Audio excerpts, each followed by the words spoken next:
Salut tout le monde, on se retrouve pour la vidéo le setup ou encore le PC rétro des abonnés. Vous avez été quelques-uns à participer, il y a vraiment des machines intéressantes à présenter. Ça va de PC qui vont du début des années 90 jusqu'à la fin des années 2000. En plus de ça, je compte ajouter un petit peu d'enjeux dans cette vidéo, mais on verra ça tout à l'heure. D'abord, je voulais vous présenter le partenaire pour cette vidéo. Il s'agit du site VIP Your CDK. Et pour tester le site d'ailleurs, je me suis pris une version OEM de Windows 10 Pro, et je sais pas si vous le saviez, avec une licence de Windows 10, vous pouvez très bien passer sur Windows 11 vu que la mise à jour est gratuite. Pour acheter votre clé CD, c'est plutôt simple. Il suffit de se créer un compte sur le site ou encore de se connecter si vous en avez déjà un. Vous choisissez ce que vous voulez, par exemple la clé pour Windows 10 Pro que je suis en train de tester. Et en plus de ça, il vous propose 25% de réduction supplémentaire avec le code HA25. Ça fait plutôt plaisir et ça vous permettra d'avoir la version OEM de Windows 10 Pro pour moins de 15 €. Une fois que vous avez appliqué le code, il vous reste plus qu'à passer au paiement et ensuite vous recevrez la clé sous 2-3 minutes et vous trouverez votre clé CD dans votre profil sur le site. Il faut ensuite télécharger et installer Windows 10, vous trouverez tout ça sur le site officiel de Microsoft, je vous mets le lien en description.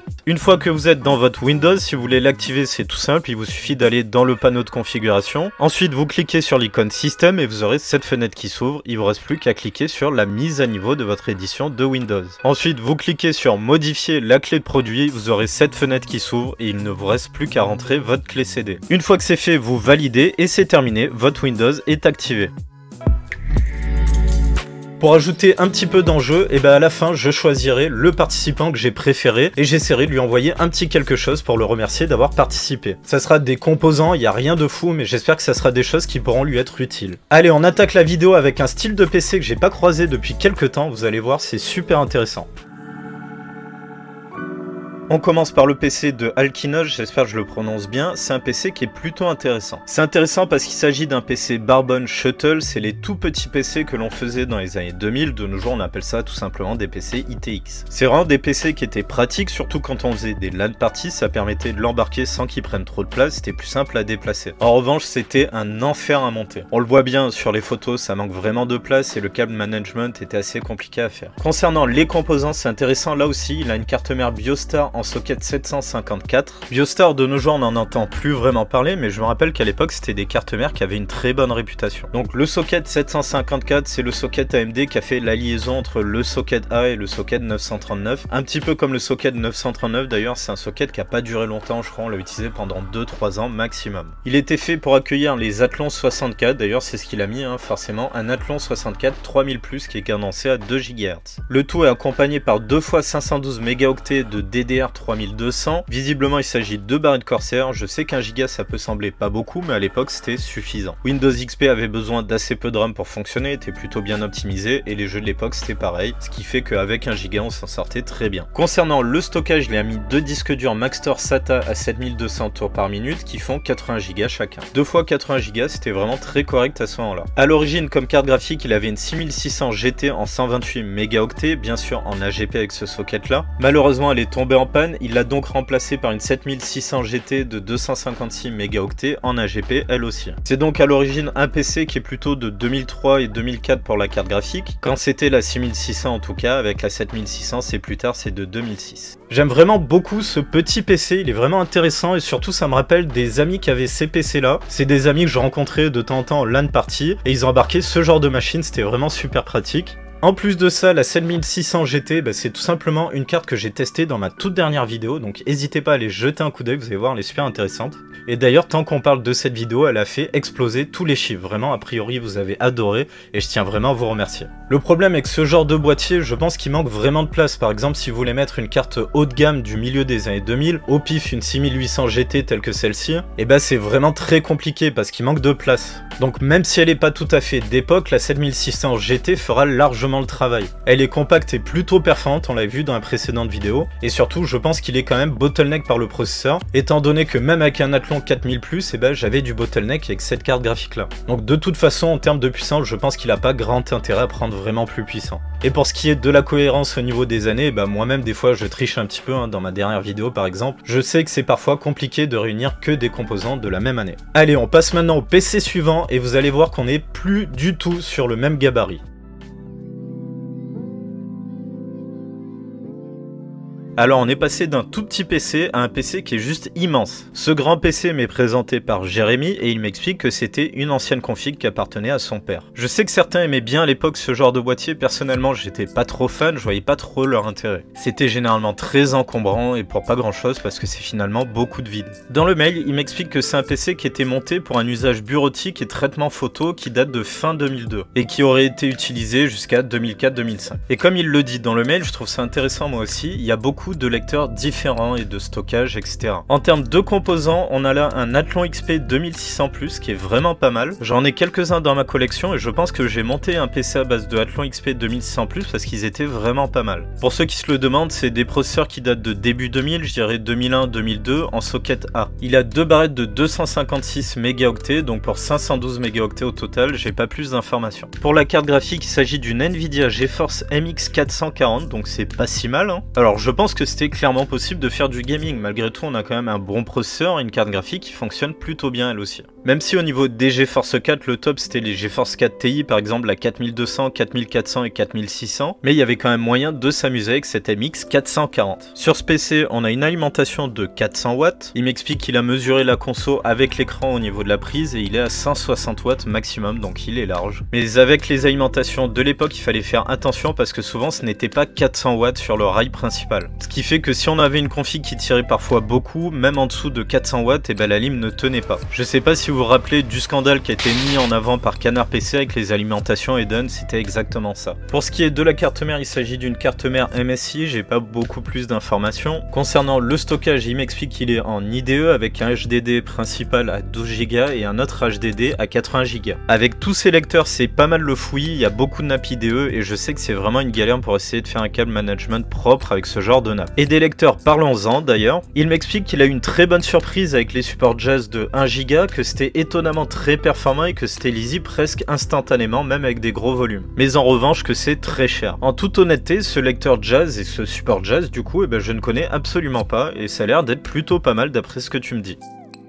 Dans son mail, il m'a expliqué qu'il avait comme projet de récupérer toutes les photos qu'il pouvait avec ce vieux PC. C'est un projet qu'il a de longue date et je suppose que quand il parle de ce PC là, c'est aussi de tous les supports qu'il a. C'est-à-dire les supports jazz dont on a parlé que je connais pas du tout. En tout cas, je le trouve vraiment intéressant parce que ça montre vraiment la variété de supports externes que l'on pouvait avoir à cette époque-là. Je me rappelle qu'un petit peu tout le monde avait essayé de sortir des standards de supports externes, que ce soit des genres de CD, des mini CD ou encore des disquettes un petit peu plus performantes. Vraiment fin 90, début 2000, je pense que les fabricants cherchaient à avoir le nouveau standard pour ce qui est du stockage pour remplacer les disquettes qui étaient très vieillissantes et même les CD classiques qui commençaient à être un petit peu limitants. D'ailleurs, j'en ai pas spécialement parlé, mais sur ce PC, il y avait aussi un lecteur zip. Alors pour le coup j'ai connu un petit peu, mais c'est surtout parce que ça a été un énorme échec dans le monde du hardware, ce qui avait marqué un petit peu les consciences. Il y en avait quelques-uns qui avaient parié là-dessus et finalement c'est un support qui a pas tenu. Bref, ce PC je le trouve vraiment intéressant, ça nous montre ce que pouvait être un PC dans une utilisation workstation à l'époque. C'est un PC qu'il m'expliquait pour faire de la photo, je l'ai déjà dit, mais je trouve ça super intéressant. Allez, on passe à la suite et cette fois-ci vous allez voir, on remonte pas mal dans le temps.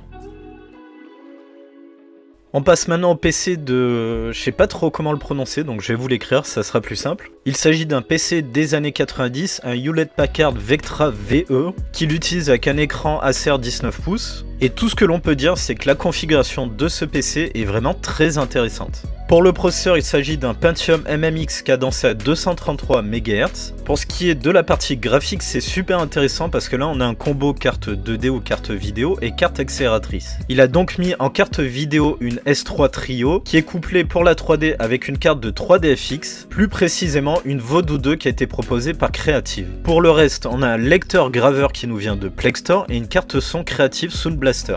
Alors ce PC, je le trouve vraiment top. Il s'agit clairement pour moi d'un PC haut de gamme du milieu des années 90, rien que par la présence d'un graveur CD. Alors ça peut paraître un peu bête de nos jours, mais je me souviens qu'à l'époque ça coûtait une fortune. Il me semble que dans les 90, un graveur CD ça pouvait valoir plusieurs centaines d'euros. Par contre, je dirais que c'est dommage que tu n'utilises pas un écran CRT pour ce PC là, ça aurait été bien plus stylé. Après je comprends tout à fait, moi à la maison je manque de place, j'aimerais beaucoup avoir un écran CRT, mais vraiment j'ai pas la place. Mais un écran cathodique avec ce PC là, là, ça aurait vraiment de la gueule. Pour ce qui est de la Voodoo 2, je pense qu'elle est plus récente qu'elle a été mise dans un deuxième temps, étant donné qu'elle est sortie quand même quelques années après le processeur. En tout cas, ce PC, c'est vraiment une belle pièce. Qui aurait été top, c'est que tu nous montres un petit peu comment il tourne. Allez, on passe à la suite, mais je vais beaucoup moins détailler parce qu'il y a énormément de machines à traiter.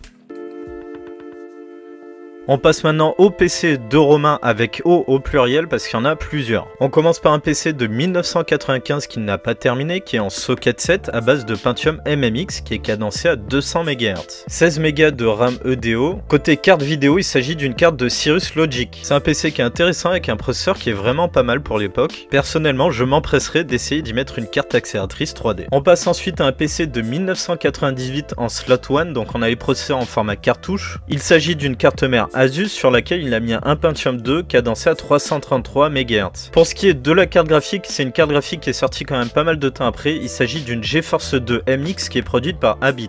Et pour le système d'exploitation, il y a mis Windows 2000. C'est un PC que je trouve vraiment intéressant. En plus de ça, on a avec des processeurs cartouches et vous le savez, moi je les adore les processeurs cartouches. Ça serait plus cohérent en y mettant une carte accélératrice. Par exemple, si tu veux rester du côté d'Nvidia, tu avais les Riva TNT qui étaient pas mal et je crois qu'on peut en trouver pour pas trop cher. On passe au PC suivant qui nous présente, c'est un PC de 2002 en socket A, donc on a un processeur Athlon XP. Plus précisément, il s'agit du 2400 Plus qui est cadencé à 2 GHz. Concernant la carte mère, il s'agit d'une carte mère Gigabyte sur laquelle on retrouve 512 MB de DDR cadencé à 266 MHz. Et sur cette machine là aussi, on retrouve une carte GeForce 2 MX qui nous vient de Abit.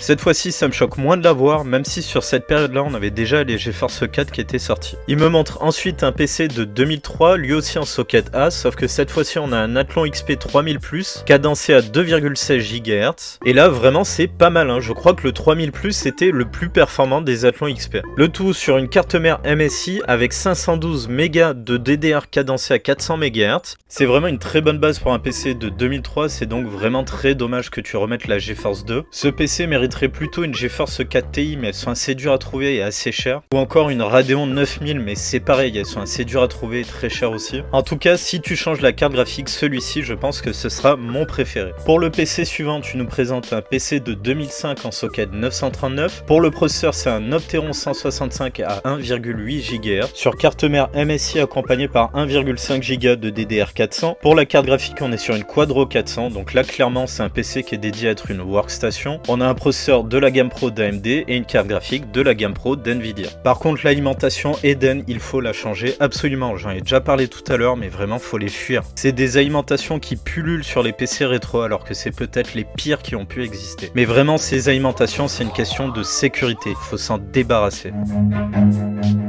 Run.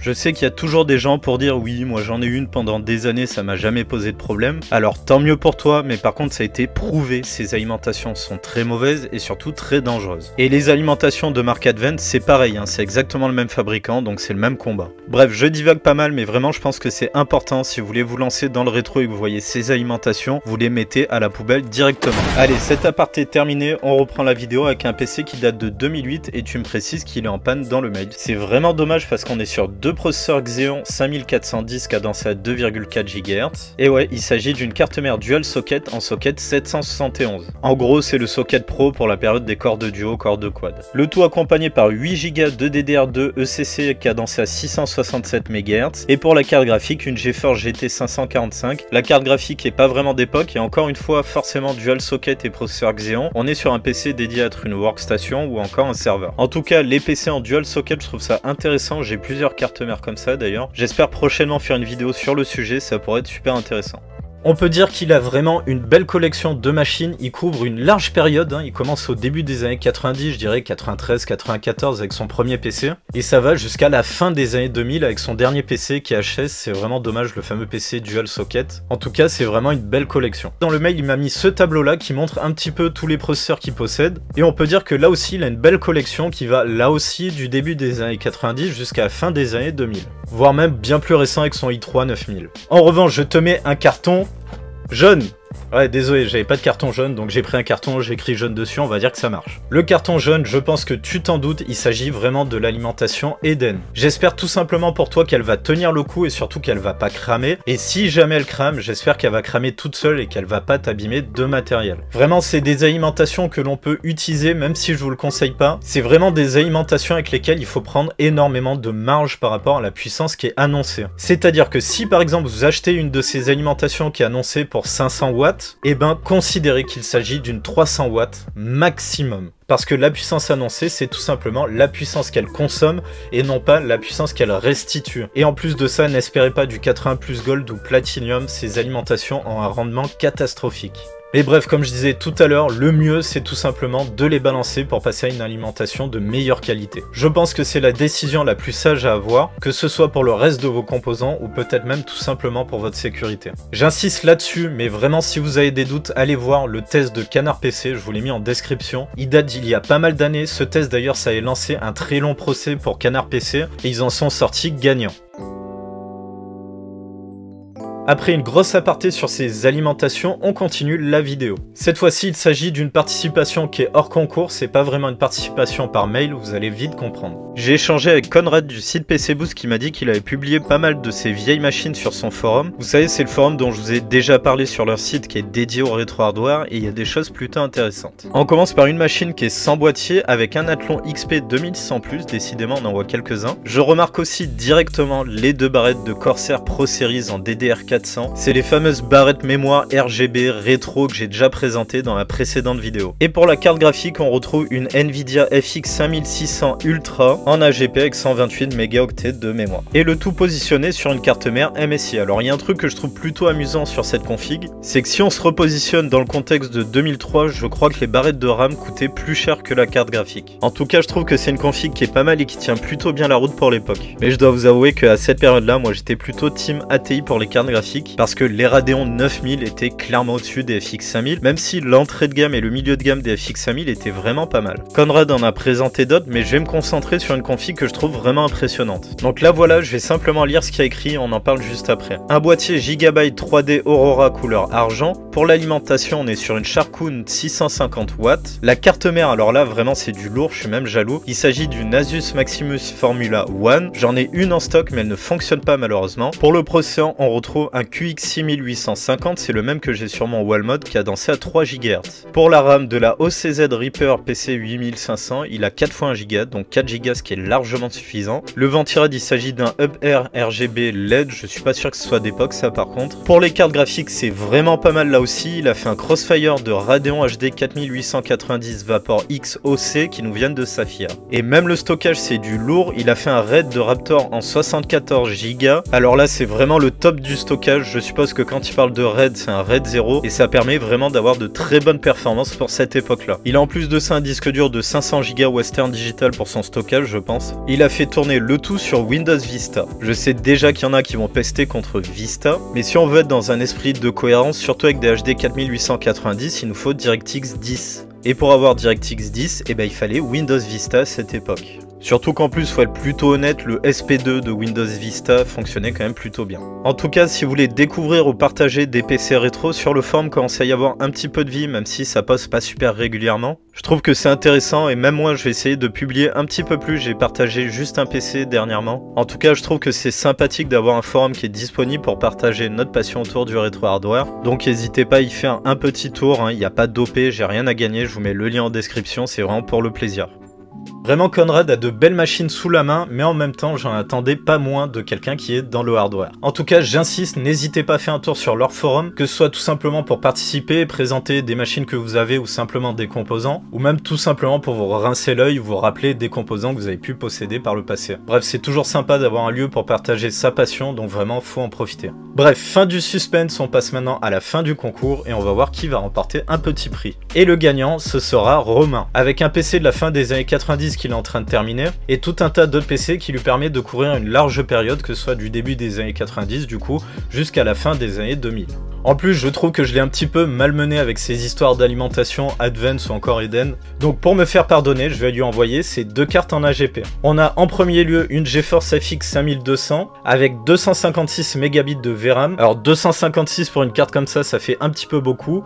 Mais le but surtout, c'est qu'il ait une carte AGP pour pouvoir mettre dans ses PC. Ça lui évitera de switch avec sa GeForce MX 440 d'un PC à l'autre parce que visiblement, il a une carte graphique pour 3 PC. Et enfin, la deuxième carte pareil, c'est une carte entrée de gamme de la même période. Il s'agit d'une ATI Radeon 9200. Pareil pour cette carte là, elle est en AGP, il pourra donc la mettre dans un de ses PC qui n'a pas de carte graphique. En tout cas, merci beaucoup à tous ceux qui ont participé. Et si le concept vous a plu, je ferai sûrement d'autres vidéos du setup rétro des abonnés ou encore le PC rétro des abonnés, c'est comme vous voulez. Donc si vous aussi voulez participer, ça se passe dans la description, vous avez la boîte mail pour participer qui est dans le lien Linktree. Il vous suffit de m'envoyer un mail en précisant que c'est pour participer au PC rétro des abonnés. Quand vous participez, essayez de me mettre le plus de photos possible et aussi le plus de détails sur les configurations que vous me montrez. Notamment pour les photos, pour faire cette vidéo, il y a des moments où je manquais un petit peu d'images à présenter pour faire une vidéo qui soit intéressante. Donc vraiment, n'hésitez pas à me mettre le plus de photos possible et aussi des photos avec le PC qui soit allumé, c'est quand même plus sympa. Pour ce qui est des informations, s'il vous manque des informations, c'est pas très grave, juste précisez-le. Et n'hésitez pas aussi à m'expliquer quelle utilisation vous avez de ce PC là, ou si tout simplement, j'en sais rien, c'est un PC que vous avez récupéré d'un ami, de la famille, etc.